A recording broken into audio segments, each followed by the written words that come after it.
अस्सलाम वालेकुम स्टूडेंट, क्या हाल चाल है जी? कैसे हैं आप? और चैप्टर नंबर 13 कंप्लीट तकरीबन हो चुका था हमारा। चैप्टर नंबर 14 के ऊपर बात करनी थी, इलेक्ट्रोमैग्नेटिज्म की। मेरे बच्चे बात करेंगे। जी जनाब।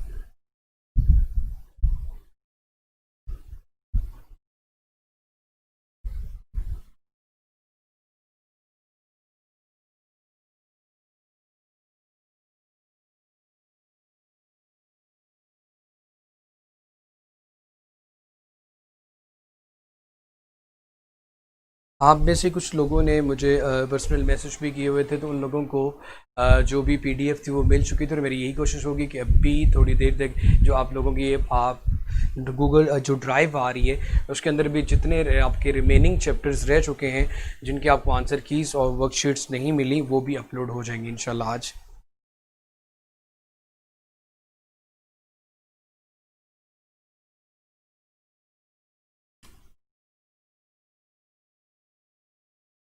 इलेक्ट्रोमैग्नेटिज्म, सबसे पहले मेरा बेटा हमारे पास जो मैग्नेटिक फील्ड प्रोड्यूस होता है बाय द मूविंग चार्ज, उसकी स्टडी को हम नाम देते हैं मेरा बेटा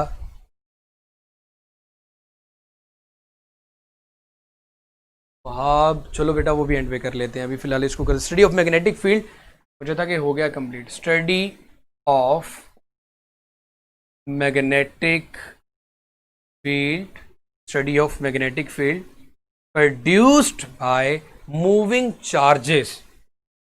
study of magnetic field produced by moving charge, इसको मेरा बेटा हम इलेक्ट्रोमैग्नेटिज्म का नाम देते हैं। मूविंग चार्ज हम जारी सी बात है, तो हम मेरा बेटा सबसे पहले इसको इलेक्ट्रिक करंट का नाम भी देते हैं। इसकी स्टडी हमारे पास मेरा बेटा इलेक्ट्रोमैग्नेटिज्म कहलाती है। अब मेरे बेटे सबसे पहली बात तो ये कि इस ऑरेस्टेड हेनरी ने सबसे पहले यही करना पड़ेगा भाई।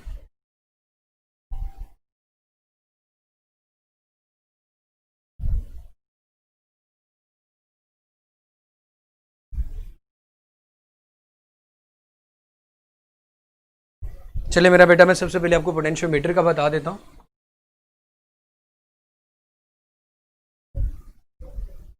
पोटेंशियोमीटर में सबसे पहले मेरा बेटा हम सबसे पहले यही चीज देखेंगे, it is the voltage measuring instrument, जिसमें हमारे पास वोल्टेज मेजरिंग इंस्ट्रूमेंट्स आ जाते हैं इसके अंदर। एनालॉग वोल्ट मीटर, एवोमीटर कहते हैं इसे, analogue volt meter.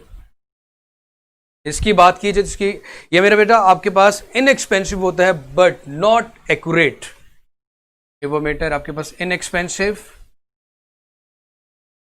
But not accurate. उसके बाद मेरा बेटा अगर हम बात करें डिजिटल वोल्ट मीटर की, एक्यूरेट तो जरूर होता है but little expensive. Digital volt meter accurate है बट लिटिल एक्सपेंसिव, थोड़ा महंगा होता है।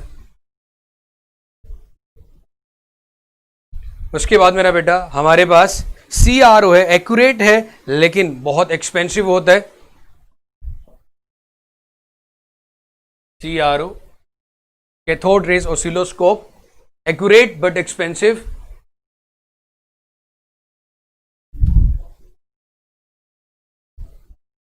Accurate but most expensive. उसके बाद मेरा बेटा फिर हम आ जाते हैं पोटेंशियोमीटर पे।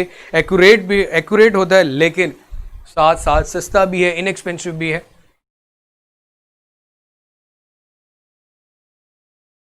एक्यूरेट एंड इनएक्सपेंसिव, ये तो सारे आपके पास तो सारे वोल्टेज मेजरिंग इंस्ट्रूमेंट्स थे, लेकिन हम जहरी सी बात है हमेशा उस डिवाइस का इस्तेमाल करते हैं, उसको चूज करते हैं।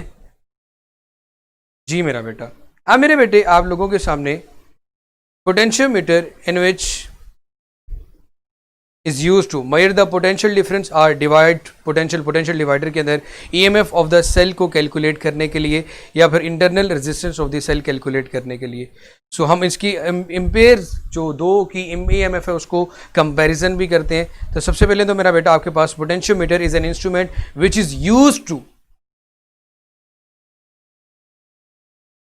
पोटेंशियोमीटर इज एन इंस्ट्रूमेंट, एक ऐसा इंस्ट्रूमेंट है विच इज यूज टू, सबसे पहले फर्स्ट स्टेप लिखते हैं उसका, पहला इस्तेमाल क्या है, measure potential difference, measure potential difference और डिवाइड पोटेंशियल। इक्वेशन आप लोगों ने मेरा बेटा यहां पे पढ़ी होगी,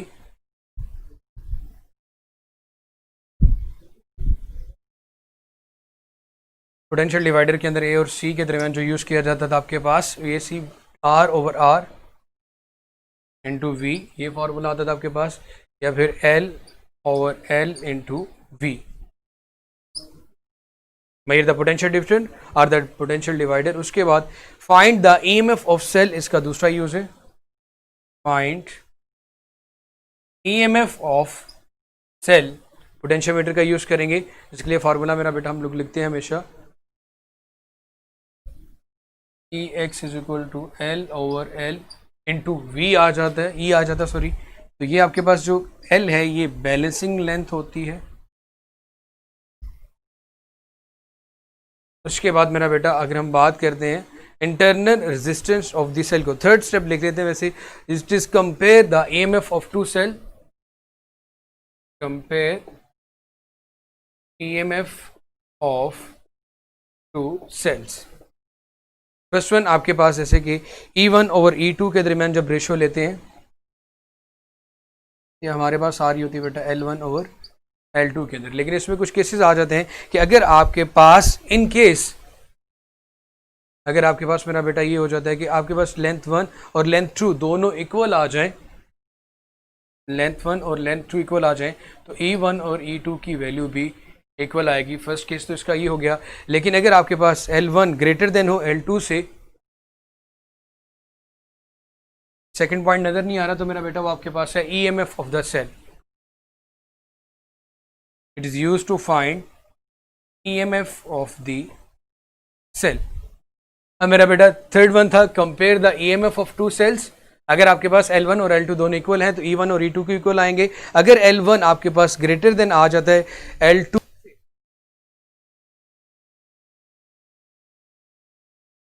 देन E1 भी ग्रेटर देन आएगा फिर आपके पास E2 से, और अगर L1 लेस देन आ जाता है L2 से तो E1 भी लेस देन आएगा मेरा बेटा आपके पास E2 से। उसके बाद हम इसका जो यूज करते हैं, फाइनल यूज जो फोर्थ यूज है वो है it is use to find the internal resistance of the cell. इस की पॉइंट में सबसे पहले हम लोगों ने कहा कि वोल्टेज मेजरिंग इंस्ट्रूमेंट्स में एवोमीटर भी आता है जिसे एनालॉग वोल्ट मीटर कहते हैं, डिजिटल वोल्ट मीटर है, CRO है, और उसके बाद पोटेंशियोमीटर है। लेकिन इनमें ये प्रॉपर्टी है, एनालॉग वोल्ट मीटर आपके पास इनएक्सपेंसिव है but not accurate, digital volt meter accurate है बट लिटिल एक्सपेंसिव, CRO की बात करें एक्यूरेट है बट एक्सपेंसिव है। उसके बाद अगर हम बात करते हैं बेटा पोटेंशियोमीटर की, it is accurate and inexpensive. Then हमारे पास अगर मेरा बेटा बात की जाए कि इसका यूज कहां हो जाता है, सबसे पहले हमने कहा it is use to measure the potential difference R divided potential, V A और सी क्वांटिटी के दरमियान R over R V equal to L over L V भी आ जाता है। और अगर आपके पास EMF of the cell calculate करनी है तभी भी इसका इस्तेमाल करते हैं। थर्ड वन हम लोगों ने ये बात की मेरा बेटा, it is use to compare the EMF two cells, EMF of two cells calculate करने के लिए या कंपैरिजन करने के लिए दरमियान में हम इसका इस्तेमाल करते हैं। उसके बाद मेरा बेटा हम लोगों ने इसकी तीन कंडीशन पढ़ी कि अगर L1 और L2 आपस में इक्वल आएंगे तो E1 और E2 भी आपस में इक्वल आएंगे। अगर L1 लेस देन L2 आ रहा है तो E1 भी लेस देन E2 से आएगा। इसी तरह internal resistance of the cell को कैलकुलेट करने के लिए भी हम इसका इस्तेमाल करते हैं।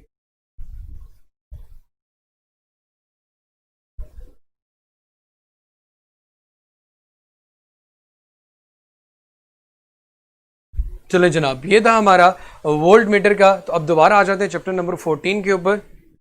इलेक्ट्रोमैग्नेटिज्म की बात कर रहे थे। इलेक्ट्रोमैग्नेटिज्म मूविंग चार्जेस की बात की जा रही थी कि मूविंग चार्ज का जो मैग्नेटिक फील्ड है उसको स्टडी करने के लिए जिस ब्रांच की बात की जाती है फिजिक्स की या स्टडी को हम नाम देते हैं मेरा बेटा इलेक्ट्रोमैग्नेटिज्म का। और एसिड हेनरी था जिसने डिस्कवर किया था magnetic field produced by current carrying conductor. तो इसको जरा मेरा बेटा मैं रेस कर देता हूं।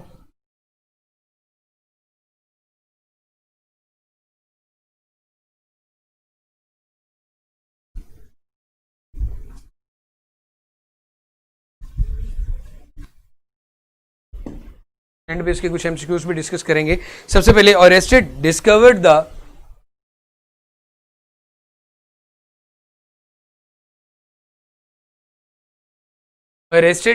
The magnetic field produced bye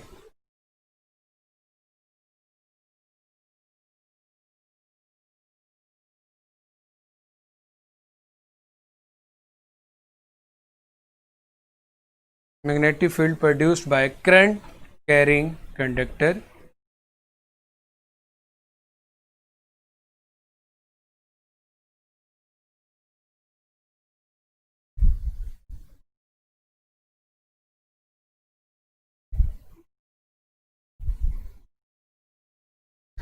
अब इसकी इंपॉर्टेंट प्रॉपर्टीज की बात करते हैं। Magnetic field due to a current in long straight wire. आपके पास एक स्ट्रेट वायर आ गई, इसके अराउंड सर्कुलर शेप में आपको मैग्नेटिक फील्ड नजर आता है। अगर आपके पास इलेक्ट्रिक करंट की डायरेक्शन इस स्ट्रेट वायर कंडक्टर में अपवर्ड डायरेक्शन में है तो आपके पास मैग्नेटिक फील्ड की डायरेक्शन एंटी क्लॉकवाइज होगी।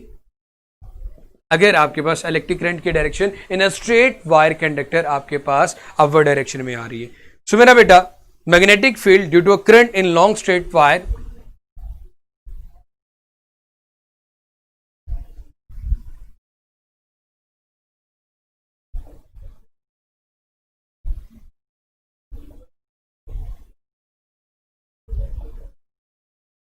इन लॉन्ग स्ट्रेट वायर की बात करें तो सबसे पहले मेरा बेटा magnetic field is set up arounding a current carrying wire. Magnetic field exist both inside and outside the conductor. आपके पास जिस वायर के अराउंड मैग्नेटिक फील्ड या जिस वायर के अराउंड या जिस वायर में इलेक्ट्रिक करंट पास हो रहा है, जिस कंडक्टर में इलेक्ट्रिक करंट पास हो रहा है तो उसके अराउंड मैग्नेटिक फील्ड सेटअप हो जाता है। बट ये चीज याद रखिएगा इनसाइड और आउटसाइड द कंडक्टर दोनों केसेस में दोनों में मैग्नेटिक फील्ड एग्जिस्ट करता है। तो मैग्नेटिक फील्ड के लिए एमएफ लिख लेता हूं, is setup in the region surrounding a current carrying in a region surrounding current carrying wire और magnetic field both inside and outside the wire exist करता है। उसके बाद मेरा बेटा इसका जो second point, field lines are circular and their direction depends upon the current.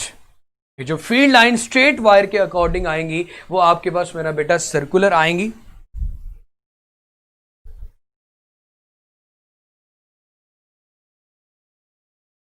Circular होंगी and their direction depends upon direction of current. जैसे कि मैंने कहा कि अगर अपवर्ड डायरेक्शन में करंट जा रहा है तो ये एंटी क्लॉकवाइज होगी, डाउनवर्ड डायरेक्शन में आएगा। मैग्नेटिक फील्ड की डायरेक्शन आपके पास सर्कुलर पाथ में क्लॉकवाइज आएगी। तो फील्ड की जो डायरेक्शन है सर्कुलर पाथ में वो डिपेंड करती है डायरेक्शन ऑफ करंट के ऊपर। And direction depends upon the direction of current. और अगर एक चीज तो मेरा बेटा यहां से ये चीज क्लियर है कि अगर आपके पास इस वायर में इलेक्ट्रिक करंट की वैल्यू 0 होगी तो आपके पास यहां पे किसी किस्म का कोई मैग्नेटिक फील्ड नहीं होगा। अगर I की वैल्यू 0 है तो B की वैल्यू भी आपके पास मेरा बेटा 0 होगी।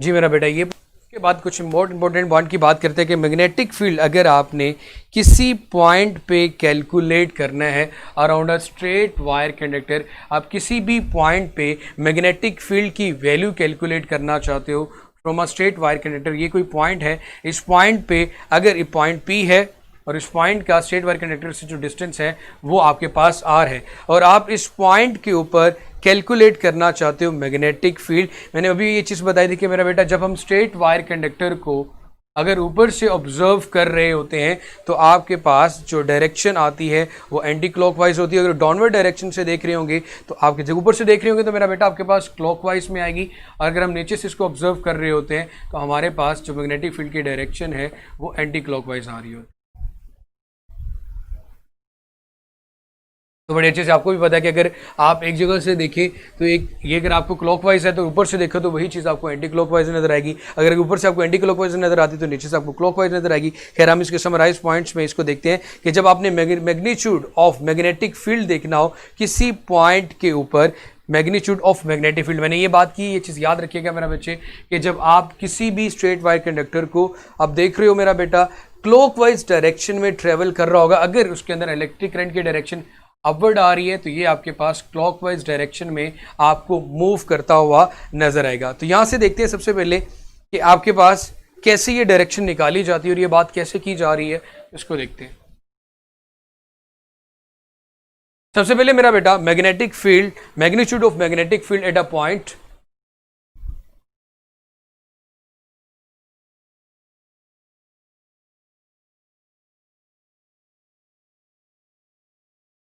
Magnitude of magnetic field at a point, अगर मैग्नीट्यूड कैलकुलेट करना हो तो हमारे पास इक्वल होता है मेरा बेटा B is equal to mu naught I divided by 2πr। अब मेरा बेटा यहां से ये चीज क्लियर होती है कि magnetic field is directly proportional to I, electric current होता है, और inversely proportional to the distance from the straight wire conductor, जिस पॉइंट के ऊपर आप मैग्नेटिक फील्ड का मैग्नीट्यूड निकालना चाहते हैं। और उसके अलावा मेरा बेटा हम यहां से डायरेक्शन ऑफ मैग्नेटिक फील्ड निकालते हैं बाय राइट हैंड रूल।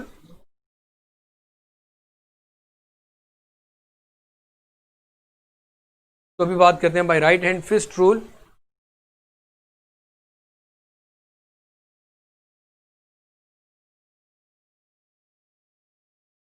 उसके बाद मेरा बेटा conventional current flowing out of the page और अपवर्ड, और मैग्नेटिक फील्ड अगर आपके पास अपवर्ड डायरेक्शन में इलेक्ट्रिक करंट फ्लो कर रहा हो, या फिर आप उसे ये कहते हो कि आउट ऑफ द पेज जा रहा हो या अपवर्ड डायरेक्शन में हो, तो आपके पास मैग्नेटिक फील्ड लाइंस की डायरेक्शन एंटी क्लॉकवाइज होगी। जी फैजान, करंट की डायरेक्शन अगर हम कन्वेंशनल माने, जो कि पॉजिटिव टू नेगेटिव कहते हैं, conventional flowing out of page और upward, flowing out of page और upward,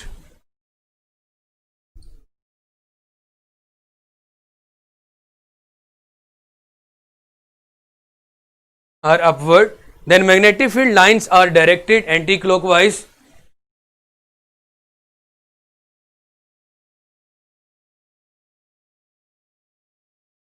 Magnetic field lines are directed anti-clockwise.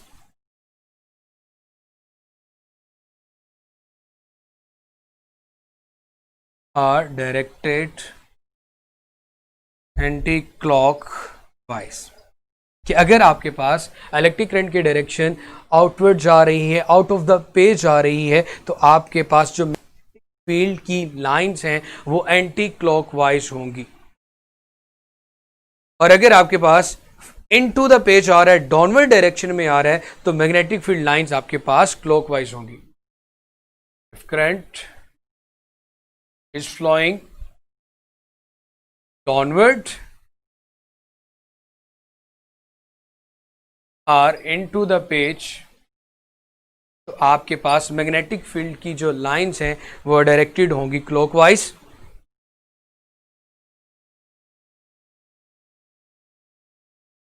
उसके बाद मेरा बेटा तो हमें मैग्नेटिक फील्ड को ट्रेस करने के लिए यहां पे एक चीज, जैसे जो प्रॉपर्टीज आपके पास मैग्नेटिक फील्ड की हैं वही प्रॉपर्टीज आपके पास इलेक्ट्रिक फील्ड लाइंस की भी होती हैं। और मैग्नेटिक फील्ड को ट्रेस करने के लिए around a current requiring conductor हम जिसका इस्तेमाल करते हैं मेरा बेटा वो कंपास होती है।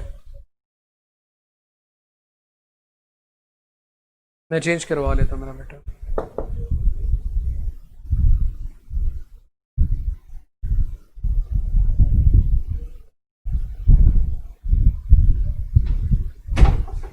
बैटरी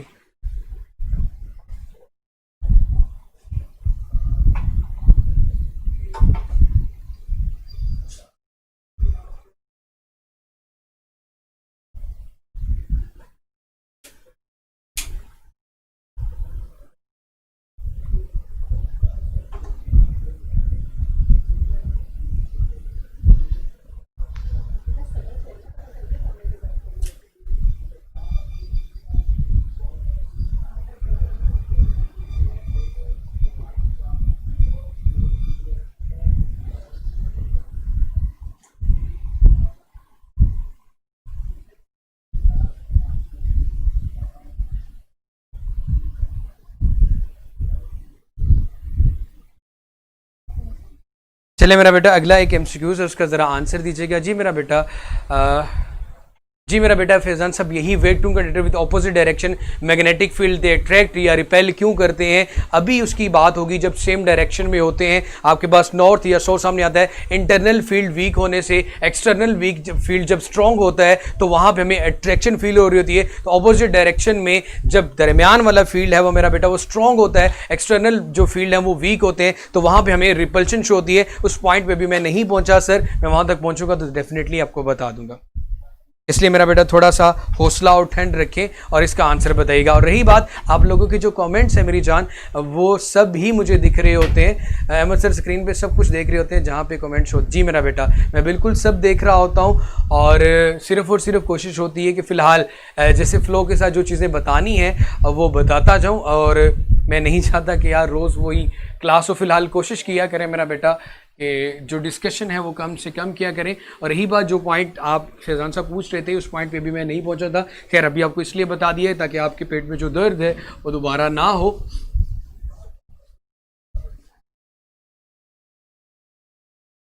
सो एमसीक्यूज का जरा आंसर दीजिएगा और सोच समझ के दीजिएगा। अभी जो पॉइंट्स बताए मेरा बेटा, a current is flowing in a straight conductor vertically upward. मेरी बातों का ज्यादा दिल पे ना लेना, मजाक करता हूँ। जी मेरा बेटा, पोटेंशियल डिवाइडर की बात की थी तो पैरेलल ही कनेक्ट था वो। A current is flowing in a straight conductor vertically upward. A current is flowing in a straight conductor vertically upward. Is flowing in a straight conductor, जैसे कि अभी straight conductor की बात की थी। A current is flowing in a straight conductor vertically upward.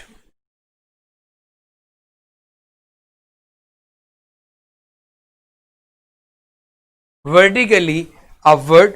The direction of magnetic field when seen below. The direction of magnetic field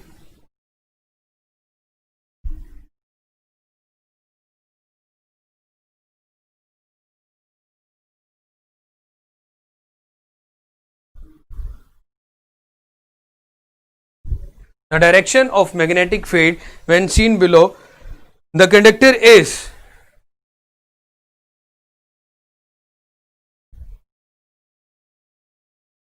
option A, B, C, D। In a straight conductor vertically upward जा रहा है, but आप लोग जब उसको below देखोगे, नीचे से देखोगे, तो मेरा बेटा आपके पास इसकी जो डायरेक्शन है वो क्या आएगी? एंटी क्लॉकवाइज मैग्नेटिक फील्ड की डायरेक्शन, या फिर आपके पास क्या आ जाएगी? क्लॉकवाइज, या फिर आपके पास वर्टिकली डाउनवर्ड। ठीक है जनाब,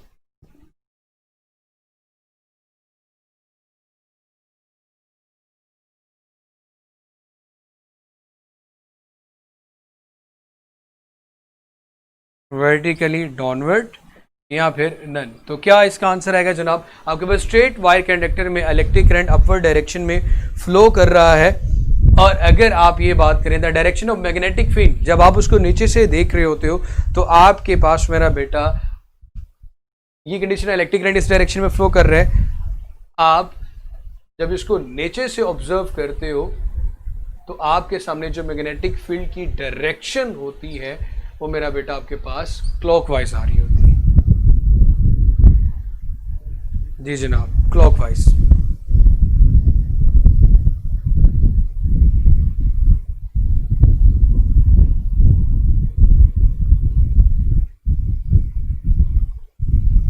चलें, अभी एक जो फार्मूला बनाया था मैग्नेटिक फील्ड या magnitude of magnetic field at a point calculate करने का, उससे रेलिवेंट एक एमसीक्यूज है, उसका आंसर जरा दीजिएगा।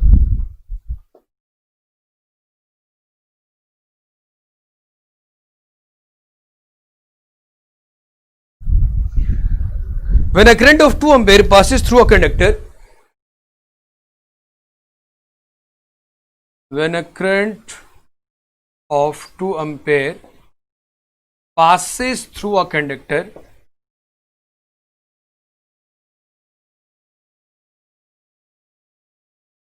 फिर का करंट कंडक्टर के में से पास हो रहा है, the magnetic field at a distance of 10 centimetre, the magnetic field at a distance of 10 centimetre, R की वैल्यू आपके पास 10 सेंटीमीटर है, from the conductor is,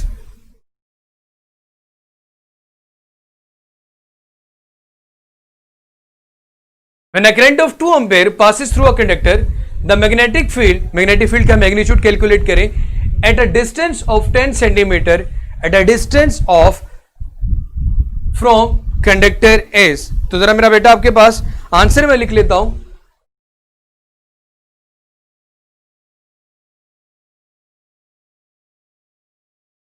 answer है आपके पास 4 पाई मल्टीप्लाई बाय 10 की power -6 Tesla.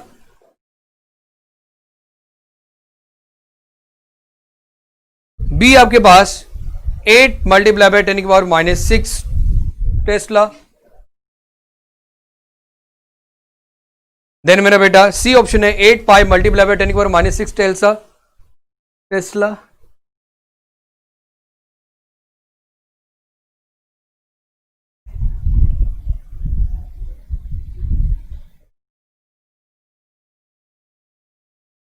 And D option है मेरा बेटा आपके पास 4 मल्टीप्लाई बाय 10 की पावर -6 टेस्ला। मेरे बेटे आप लोगों को बड़े अच्छे से पता है कि यही फार्मूला अभी हमने बताया था कि B is equal to mu naught I divided by, अगर बात करेंगे 2 पाई R होते हैं। म्यू नॉट की वैल्यू मेरा बेटा आप लोगों को पता है कि 4 पाई मल्टीप्लाई बाय 10 की पावर -7 होती है। म्यू नॉट की वैल्यू लिखेंगे 4 पाई मल्टीप्लाई बाय 10 की पावर -7। इलेक्ट्रिक करंट I की वैल्यू आपके पास 2 है, नीचे आ रहा है मेरा बेटा 2 पाई और मल्टीप्लाई बाय आर की जो वैल्यू है आपके पास वो 10 सेंटीमीटर है। तो जरी से 10 सेंटीमीटर को मीटर में कन्वर्ट करेंगे तो 100 पे डिवाइड करेंगे तो सिंपली मैं लिख लेता हूँ 10 मल्टीप्लाई बाय 10 की पावर -2। अब यहाँ पे जो चीज़ें कैंसिल आउट हो रही हैं, 2 के साथ कैंसिल हो गया, पाई के साथ कैंसिल हो गया, आपके पास वैल्यू ऊपर बची 4 मल्टीप्लाई बाय 10 की पावर -7 और नीचे आपके पास मेरा बेटा आ रहा है 10 की पावर +1 और 10 की पावर -2। ये 10 की पावर -1 होगा, ऊपर जाके चलेंगे तो 10 की पावर +1 बन जाएगा, तो -7 + 1 करेंगे तो आपके पास आंसर जो आएगा मेरा बेटा वो -6 आ जाएगा। मैं दोबारा से इसको सोल्व भी कर देता हूँ। तो 4 मल्टीप्लाई बाय 10 की पावर -7 ऊपर बचा, ये नीचे वाली वैल्यूज 10 की एक -1 होगी और दूसरी आपके पास +2 हो गई। अब मेरा बेटा इनको बेस सेम हो तो पावर्स ऐड करते हैं, 10 -7 -1 +2, तो 4 मल्टीप्लाई बाय 10 की पावर -8 +2, तो ये बनेगा मेरा बेटा 4 मल्टीप्लाई बाय 10 की पावर -6, 4 मल्टीप्लाई बाय 10 की पावर -6। तो आंसर मेरा बेटा आप लोगों के पास डी आ चुके हैं। जी जनाब, डी।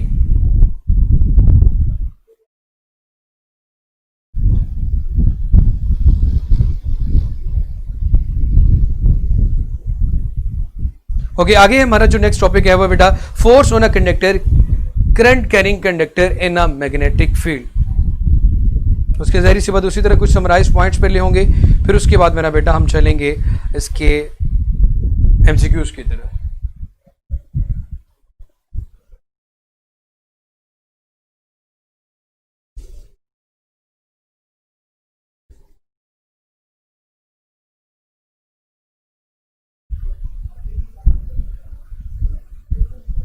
जी मेरा बेटा, आप अपना पेज रिफ्रेश करके देख लें। Force on a conductor, current carrying conductor in a uniform magnetic field. Force on a current carrying conductor in a uniform magnetic field.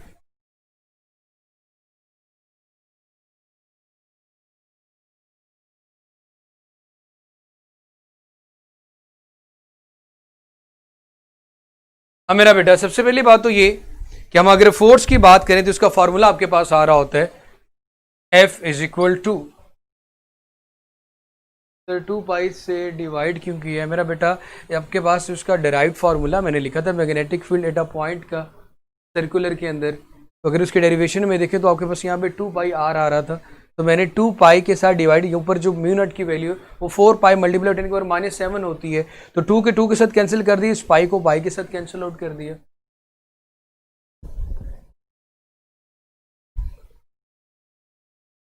इस मेरा यही मेरे में ट्रेंड चल रहा है कि पहले हम फार्मूले को डिस्कस करते हैं, उसको लिए जाते हैं। खैर, के आई एल बी, आपके पास मेरा बेटा फॉर्मूला होता है के I L B sine alpha, force on a current carrying conductor placed in a uniform magnetic field. Alpha जो हमारे पास होता है मेरा बेटा वो एंगल होता है, angle between B and L, magnetic field के दरमियान या फिर लेंथ के दरमियान, या फिर आप उसकी बात करते हो बेटा आई की, और के आपके पास यहां पे 1 लिया जाता है in SI units, constant of proportionality. Simple आपके पास जो फार्मूला बनता है वो बनता है F is equal to I L B sine alpha, I L B sine alpha. ये फार्मूला मेरा बेटा हम लोग ड्राइव फार्मूला पढ़ते हैं। फर्स्ट ऑफ ऑल आप लोगों को यहां से जो चीज क्लियर होनी चाहिए, पहला पॉइंट जो इस सारी समरी से हमें मिलता है वो ये मिलता है कि आपके पास जो फोर्स है वो डायरेक्टली प्रोपोर्शनल है आई के, force on a current conductor directly proportional है एल ए की, और फोर्स इज डायरेक्टली प्रोपोर्शनल है, अब बताएं आपने क्या कहना है, आपके पास डायरेक्टली प्रोपोर्शनल है बी के। जी बेटा फरमाइएगा।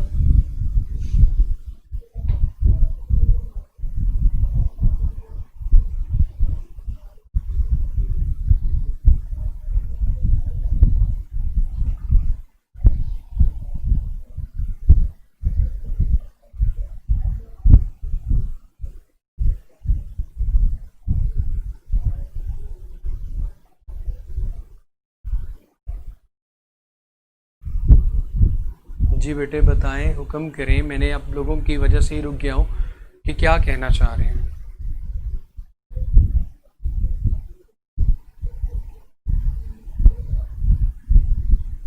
अक्सा या जिन्होंने भी कमेंट किया था मेरा बेटा अभी।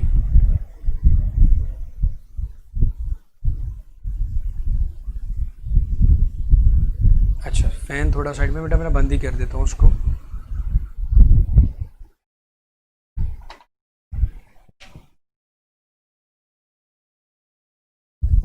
जी मेरा बेटा अब क्लियर होगी आवाज?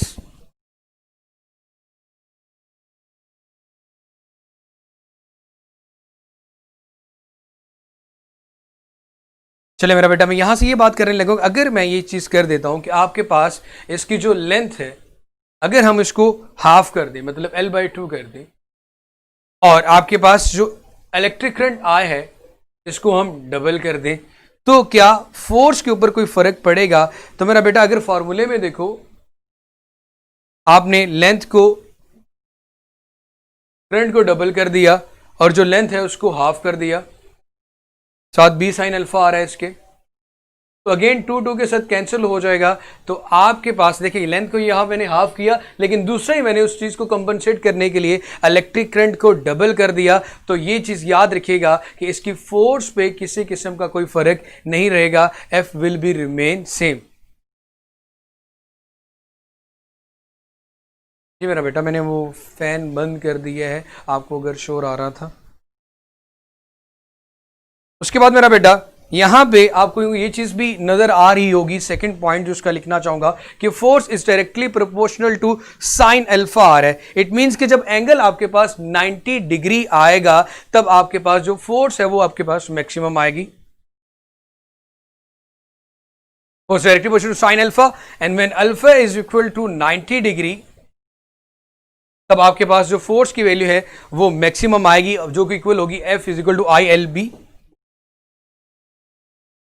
क्योंकि साइन 90 की जो वैल्यू होती है मेरा बेटा वो आपके पास 1 होती है। उसके बाद मेरा बेटा B को हम यहां पे मैग्नेटिक फील्ड स्ट्रेंथ या मैग्नेटिक इंडक्शन भी कहते हैं, और इसके लिए जो यूनिट्स यूज करते हैं मेरा बेटा वो टेस्ला यूनिट यूज किया जाता है। इसको जरा ध्यान से देखिएगा, अगर आप कहें तो इसको मैं रेस कर सकता हूं। बेटा कोई बात नहीं, गर्मी लगेगी, नो इश्यू एट ऑल, लेकिन पूरी क्लास डिस्टर्ब होगी उससे ज्यादा नुकसान वाली बात होगी। चलें थर्ड पॉइंट की बात करते हैं मेरा बेटा। थर्ड पॉइंट आपके पास B is called magnetic field strength, या फिर हम इसको नाम देते हैं मेरा बेटा मैग्नेटिक इंडक्शन का।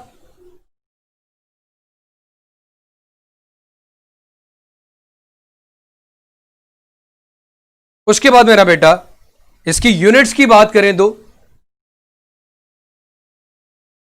यूनिट्स में मेरा बेटा सबसे पहले हम बात करते हैं जो उसका SI यूनिट है वो टेस्ला होता है, and 1 tesla is equal to 1 newton ऊपर लिखा जाता है, क्योंकि फोर्स आ रही होती है आपके पास। B अगर कैलकुलेट करना हो तो बाकी सारे फैक्टर दूसरी साइड पे जाके डिवाइड हो जाएंगे, F ओवर IL आ जाएगा, और I के लिए आप एम्पेयर यूज करते हो, लेंथ के लिए आप बेटा मीटर यूज करते हैं, तो 1 एम्पेयर 1 मीटर आ जाएगा।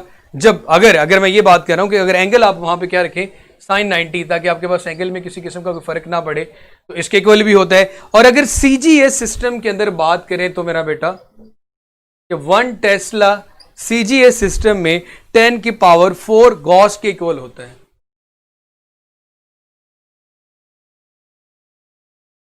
CGS सिस्टम में सेंटीग्राम, ग्राम और सेंटीमीटर, ग्राम और सेकंड वाले सिस्टम में अगर बढ़ते चले जाएं तो आपके पास ये पॉइंट याद रखिएगा कि 1 टेस्ला इज इक्वल टू 10 की पावर 4 कॉस के इक्वल होता है। अब मेरा बेटा अगर कुछ क्वेश्चन आप लोगों से पूछे जाएं तो इसको मैं अगर थोड़ा रेस कर दूं, ये पॉइंट अगर आप लोगों को क्लियर हो चुके हैं तो मैं 4th और 5th पॉइंट की बात करूंगा। इनको रेस कर देता हूं 1 और 2 को।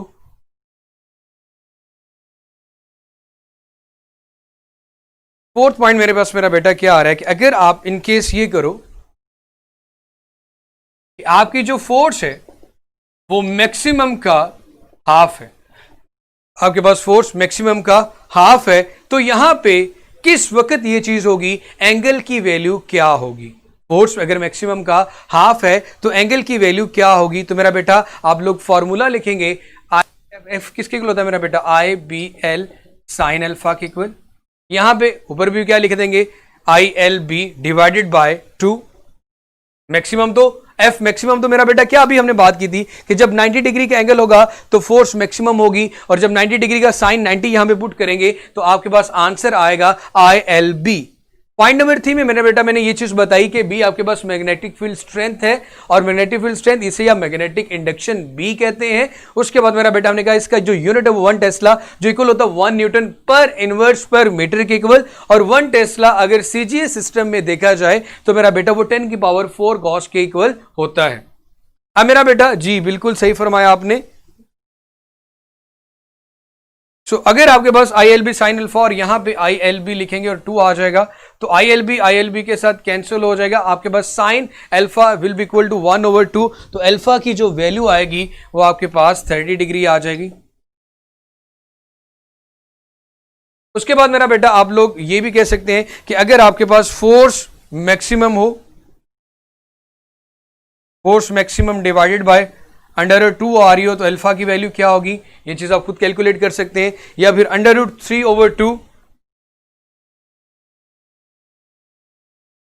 एफ मैक्सिमम हो तब अल्फा की वैल्यू क्या आएगी। तो सिंपली आपने दूसरे केस में जाके आपने मैक्सिमम फोर्स का फॉर्मूला यहां पे इसके साथ आई एल बी लिखना है और उधर I L B sine alpha under root 3/2 निकालो या साइन अल्फा 1/√2 निकालो तो आपके पास अल्फा की वैल्यू आ जाएगी। अल्फा निकालने के लिए सिंपली आपको पता है कि ट्रिग्नोमेट्रिक फंक्शन में दूसरी साइड पे जाके आपको साइन इनवर्स लेना होता है।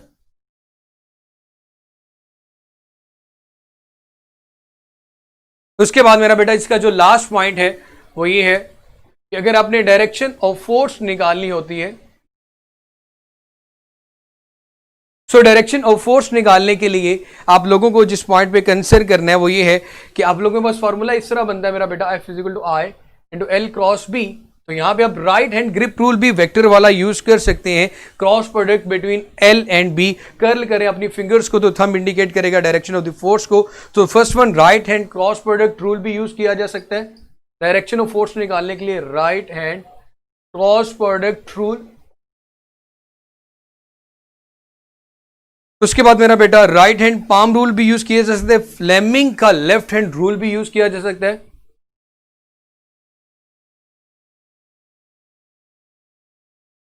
Right hand palm rule and third one आपके पास left Fleming left hand rule.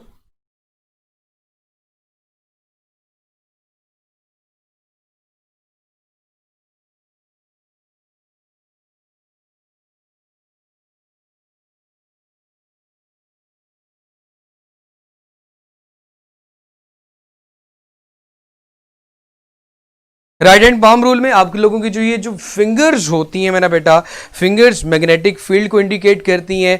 अगर पाम डाउनवर्ड ये आउट ऑफ द पेज आती है, थंब आपके पास करंट की डायरेक्शन की बात करता है। उसके बाद मेरा बेटा लेफ्ट हैंड फ्लेमिंग रूल में आप इस तरह लेफ्ट हैंड की जो फिंगर्स हैं उनको तीनों को म्यूचुअली परपेंडिकुलर करते हो। एफ जो थंब है वो फोर्स को इंडिकेट करता है, ये वाली जो फर्स्ट फिंगर है आपके पास वो मैग्नेटिक फील्ड की बात करती है और जो आपके पास मिडिल फिंगर है वो इलेक्ट्रिक करंट को डिनोट कर रही होती है। और क्रॉस प्रोडक्ट का रूल आप लोगों ने पढ़ा हुआ है, कर्ल ऑफ द फिंगर्स को दो क्रॉस प्रोडक्ट की तरह थर्ड क्वांटिटी जो थर्ड वेक्टर होता है वो थंब इंडिकेट करता है। उसके बाद जनाब आपके पास यहाँ पे किसी ने यही सवाल पूछा था फैजान साहब ने, जिसको मैंने बता दिया। Force on a current carrying conductor में जब wires carrying current in same direction attract each other, और अगर उन दोनों के दो वायर्स के दरमियान करंट की डायरेक्शन ऑपोजिट हो तो वो रिपेल करती हैं। तो इसको जरा देखते हैं force on current carrying conductor में। इसको मेरा बेटा आप लोगों ने अगर नोट करना है तो देख लें।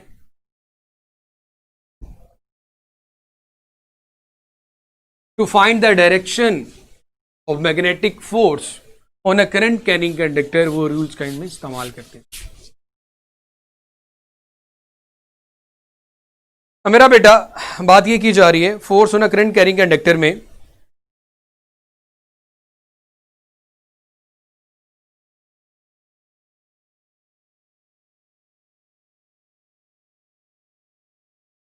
Force on a current carrying conductor में सबसे पहले बात करेंगे wires carrying current in same direction attract each other. wires carrying current, wires carrying current in same direction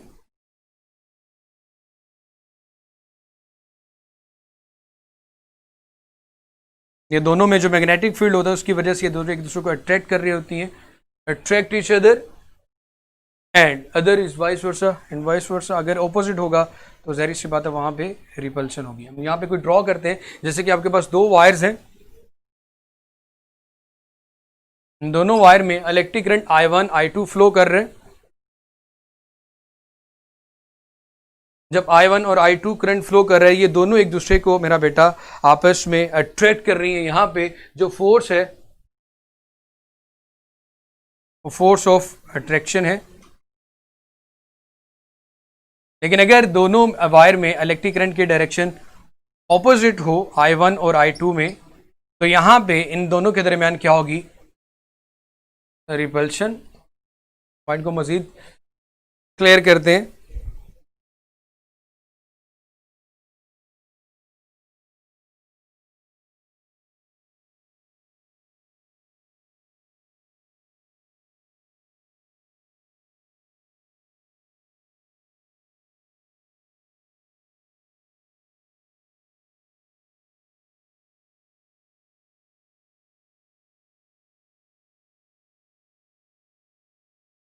तो यही बात की थी मेरा बेटा, जब आपके पास करंट की डायरेक्शन सेम होती है, जो करंट की डायरेक्शन सेम होने से यहाँ पे जो मैग्नेटिक फील्ड है, इस बात यहाँ पे जो मैग्नेटिक फील्ड प्रोड्यूस होगा वो भी क्लॉकवाइज होगा, यहाँ पे जो मैग्नेटिक फील्ड प्रोड्यूस होगा वो भी क्लॉकवाइज होगा। तो होता क्या है मेरा बेटा कि यहाँ पे इंटरनली जो मैग्नेटिक फील्ड है वो स्ट्रॉन्ग हो जाता है, और आउटरली जो हमारे पास जो मैग्नेटिक फील्ड है उसकी वैल्यू जो वीक हो जाती है। मतलब आपके पास यहाँ पे बाहर वाला जो फील्ड है वो स्ट्रॉन्ग होगा, और अंदर आपके पास फील्ड क्या हो जाएगा मेरा बेटा, आपके पास वीक। तो स्ट्रॉन्ग से वीक की तरफ ये दोनों मूव करेंगे तो यहाँ पे अट्रैक्शन होगी। सिमिलरली जब आपके पास ऑपोजिट डायरेक्शन की बात करेंगे तो ऑपोजिट डायरेक्शन में फर्स्ट करें, यहाँ पे क्लॉकवाइज आ रहा है और यहाँ पे आपके पास एंटी क्लॉकवाइज आएगा, जिसकी वजह से यहाँ पे इंटरनली जो मैग्नेटिक फील्ड है ऑपोजिट की वजह से क्या होगा मेरा बेटा, आपके पास स्ट्रॉन्ग हो जाएगा, और बाहर वाला जो फील्ड आपके पास वो वीक हो जाएगा। तो आपके पास ये दोनों एक दूसरे से अवे ट्रेवल करते हुए नजर आएंगे।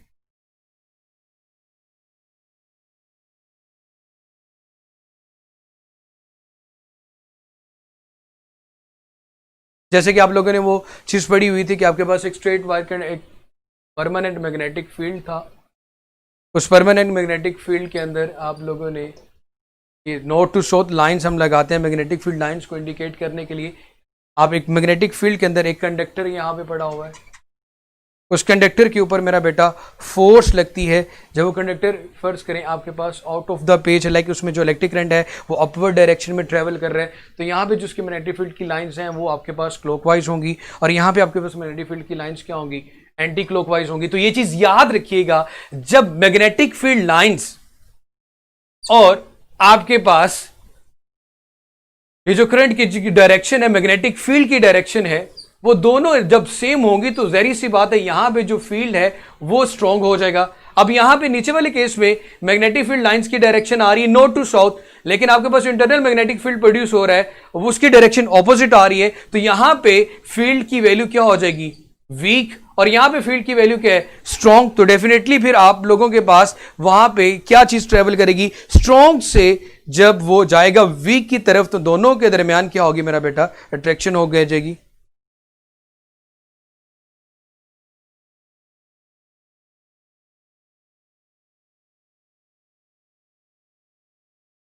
यहां पे आप लोगों ने कुछ फार्मूले भी मेरा बेटा पढ़े होंगे, ये चीज याद रखना, सेम डायरेक्शन में आउटर मैग्नेटिक फील्ड स्ट्रॉन्ग था, इंटरनली मैग्नेटिक फील्ड आपके पास मेरा बेटा वीक था। So magnetic magnitude of force between two wires conducting conductor, magnitude of force अगर आपने निकालना हो तो कैसे निकालेंगे मेरा बेटा, magnitude of forces between two wires, magnitude of forces between two wires which carrying conductor या करंट कैरिंग कंडक्टर। तो सबसे पहले तो मेरा बेटा force per unit length actually हम लोग कैलकुलेट करते हैं। ये जो एफ होता है आपके पास मेरा बेटा वो डायरेक्टली प्रोपोर्शनल आता है I1 और I2 के। मेरा बेटा हमने देखी है ब्राइटनेस स्क्रीन के ऊपर, तो इसमें कोई इशू नहीं है, एफ डायरेक्टली प्रोपोर्शनल टू आता है आपके पास दोनों करंट के मैग्नीट्यूड के इक्वल, और इनवर्सली प्रोपोर्शनल आता है उनके दरमियान जो डिस्टेंस है R। और अगर इसका कंबाइंड फार्मूला देखें फोर्स पर यूनिट लेंथ वैसे एक्चुअली होती है, तो ये हमारे पास आ रहा होता है mu naught I1 I2 divided by 2 pi R। इसका यूनिट हमारे पास आ रहा होता है मेरा बेटा न्यूटन पर मीटर, क्योंकि ये जो फोर्स होती है ये फोर्स होती है फोर्स पर यूनिट लेंथ। ये फोर्स कौन सी होती है मेरा बेटा, फोर्स पर यूनिट लेंथ, जिसकी वजह से इसका जो यूनिट है वो आपके पास न्यूटन पर मीटर आ रहा होता है।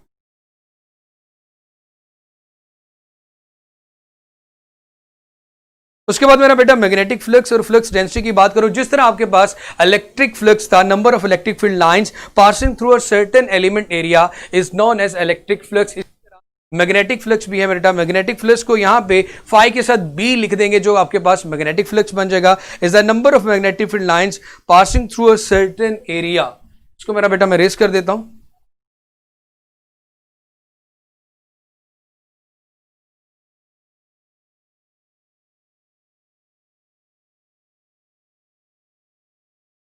सो magnetic flux in flux density की बात करें,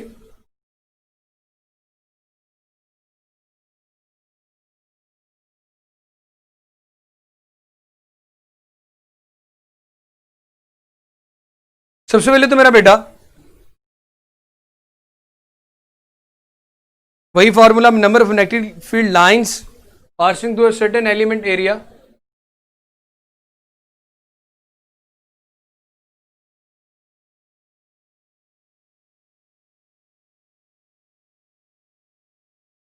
passing through a certain element area. सबसे पहले हमारे पास यही आएगा, phi B is equal to B dot A, दोनों का डॉट प्रोडक्ट यही आएगा आपके पास, बी ए कॉस थीटा। और जरी सी बात, हम प्लेन एरिया के ऊपर जब नॉर्मल ड्रॉ करते हैं तो वो हमारा वेक्टर एरिया होता है। इट मींस कि वेक्टर एरिया प्लेन एरिया जब दोनों पैरेलल होंगे, जब एंगल आपके पास यहां पे 0 डिग्री लिया जाएगा तो फ्लक्स आपका जो है मैग्नेटिक फ्लक्स वो मैक्सिमम आएगा। और अगर थीटा की वैल्यू 90 डिग्री आती है, थीटा की वैल्यू 90 डिग्री तब आएगी मेरा बेटा आप लोगों के पास जब ये प्लेन एरिया अगर बात करूं और फील्ड दोनों एक दूसरे के पैरेलल होंगे, लेकिन वेक्टर एरिया के साथ ये परपेंडिकुलर होगा, तो थीटा आपके पास जो मैग्नेटिक फ्लक्स है उसकी वैल्यू 0 हो जाएगी। और इन केस के दरमियान का कोई केस आता है तो बी ए कॉस थीटा लिखे हम उसकी वैल्यू कैलकुलेट करते हैं। सो मेरा बेटा यहां पे ये चीज याद रखनी है आप लोगों ने कि 5b is equal to B A cos theta तो है, और थीटा हमारे पास एक्चुअली एंगल होता है बिटवीन बी एंड ए, मतलब प्लेन एरिया वेक्टर एरिया और बी के दरमियान। लेकिन अगर मैं अल्फा एंगल की बात करूं, अल्फा एंगल हम ले लेते हैं मेरा बेटा प्लेन के लिए, अल्फा एंगल बिटवीन, ये पॉइंट याद रखिएगा, प्लेन ऑफ द एरिया की बात की जाए तो उसके लिए हम अल्फा एंगल ले लेते हैं और वो मैग्नेटिक फील्ड के दरमियान होता है। क्योंकि ये दोनों एक दूसरे के 90 डिग्री पे होते हैं, तो हम जब अल्फा की वैल्यू प्लेन एरिया की लेते हैं तो हम 90 डिग्री माइनस थीटा की बात करेंगे, 90 डिग्री माइनस थीटा की बात करेंगे। वेक्टर एरिया पे जो एंगल बन रहा होगा उसको 90 में से सब्ट्रैक्ट करेंगे तो हमारे पास plane of the area and magnetic field के दरमियान एंगल आ जाएगा।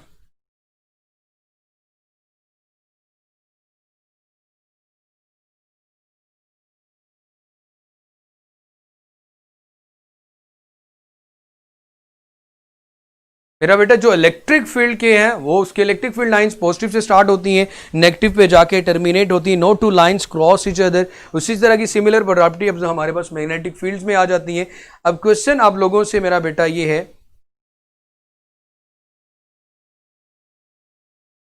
कि अगर आपके पास magnetic flux through an area, इसको मैं रेस करने लगा हूं, अब आप एंगल वैल्यूज बताइएगा मैग्नेटिक फ्लक्स से relevant.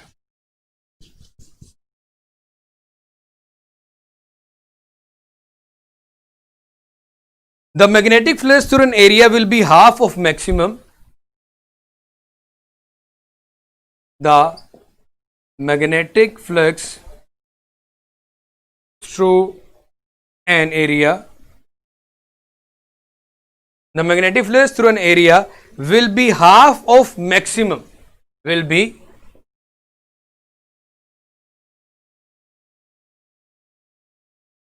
half of maximum if plane area makes an angle, angle कौन सा बात की जा रही है, if plain area makes an angle, हमसे यहां पे प्लेन एरिया पूछा गया ना कि vector area, makes an angle theta with the magnetic field,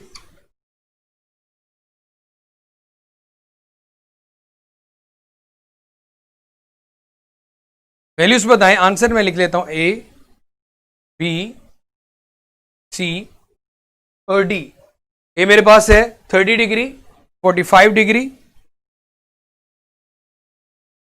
या फिर आपके पास मेरा बेटा 60 डिग्री आ गया, या फिर 90 डिग्री आ गया। तो प्लेन एंगल जब निकालना हो तो मैंने बताया था कि 90 माइनस थीटा करेंगे तो यहां से जी जनाब बिल्कुल सही फरमाया आप लोगों ने, 30 आया। लेकिन ये कैसे है, तो सबसे पहले मेरा बेटा आप लोगों को ये चीज पता होनी चाहिए कि आपके पास बी ए कॉस थीटा वैसे होता है, हाफ मैक्सिमम कब होगा, जब आपके पास मैक्सिमम को हाफ किया गया जी, 2 पे डिवाइड किया गया, तो बी ए लिखेंगे यहां पे आप, और इधर आ गया B A cos theta divided by B A, B के साथ कैंसिल, तो कॉस थीटा की वैल्यू आएगी आपके पास 60 डिग्री। लेकिन हमने क्या करना है मेरा बेटा, प्लेन एंगल जब निकालना है तो alpha is equal to 90 degree minus theta. So 90 minus 60 degree आपके पास इसका आंसर आएगा प्लेन एरिया और मैग्नेटिक फील्ड के दरमियान, वो मेरा बेटा आप लोगों के पास आएगा 30 डिग्री। जी 90 माइनस 60 करेंगे तो आंसर आ जाएगा 30 डिग्री। आप लोग अपनी प्रैक्टिस के लिए ये भी लिख सकते हो कि अगर आपके पास फाई की वैल्यू इक्वल आ जाती है √3/2 मैक्सिमम के, तब प्लेन एंगल क्या होगा, अल्फा की वैल्यू कैलकुलेट करें। और अगर आपके पास 5 देखो थीटा तो आप लोग कैलकुलेट कर ही लेते हो, लेकिन यहां पे आप लोगों से जो चीज पूछी गई है वो आपके पास प्लेन एंगल और मैग्नेटिक फील्ड के दरमियान जो एंगल अल्फा है उसकी बात की जा रही है।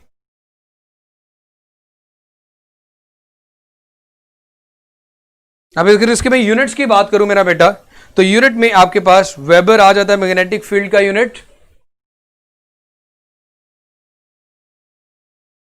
वेबर लेते हैं, या फिर आपके पास 1 टेस्ला मीटर स्क्वायर, क्योंकि बी का टेस्ला होता है, ए के साथ आ गया तो वो बन गया 1 टेस्ला मीटर स्क्वायर, बी के लिए टेस्ला और एरिया के लिए मीटर स्क्वायर। इसके अलावा इसके जो यूनिट होता है मेरा बेटा वो न्यूटन एम्पेयर या inverse ampere per metre square, या फिर इसको हम ये लिख सकते हैं न्यूटन मीटर पर एम्पेयर भी इसका यूनिट होता है। और अगर किलोग्राम मीटर पर सेकंड स्क्वायर में देखें तो मैग्नेटिक फील्ड का यूनिट आपके पास किलोग्राम मीटर पर सेकंड स्क्वायर मैंने ले लिया न्यूटन मीटर की जगह पे, साथ मीटर ए इनवर्स, न्यूटन की जगह किलोग्राम मीटर पर सेकंड स्क्वायर लिखा, यहाँ पे मीटर ए इनवर्स आ गया। आप इसको लिख सकते हैं आप किलोग्राम मीटर स्क्वायर पर सेकंड स्क्वायर एम्पेयर इनवर्स, इस तरह के। और other unit for the flux is, अगर हम सीजीएस सिस्टम में चले जाएं तो आपको ये चीज याद रखनी पड़ेगी मेरा बेटा कि 1 वेबर एक्चुअली इक्वल होता है बेटा 10⁸ मैक्सवेल के इक्वल। जैसे हमने 10⁴ गॉस की बात की थी टेस्ला के लिए, इसी तरह 1 वेबर हमारे पास इक्वल होता है 10⁸ मैक्सवेल के इक्वल। और जब फ्लक्स डेंसिटी का यूनिट होता है मेरा बेटा, फ्लक्स डेंसिटी क्या है, कितने स्पेसिफिक यूनिट एरिया में कितना आपके पास मैग्नेटिक फील्ड मौजूद है, उसे हम फ्लक्स डेंसिटी का नाम देते हैं, जिसको हम बी से डिनोट कर रहे हैं। इसके लिए जो यूनिट यूज किया जाता है मेरा बेटा वेबर पर मीटर स्क्वायर होता है।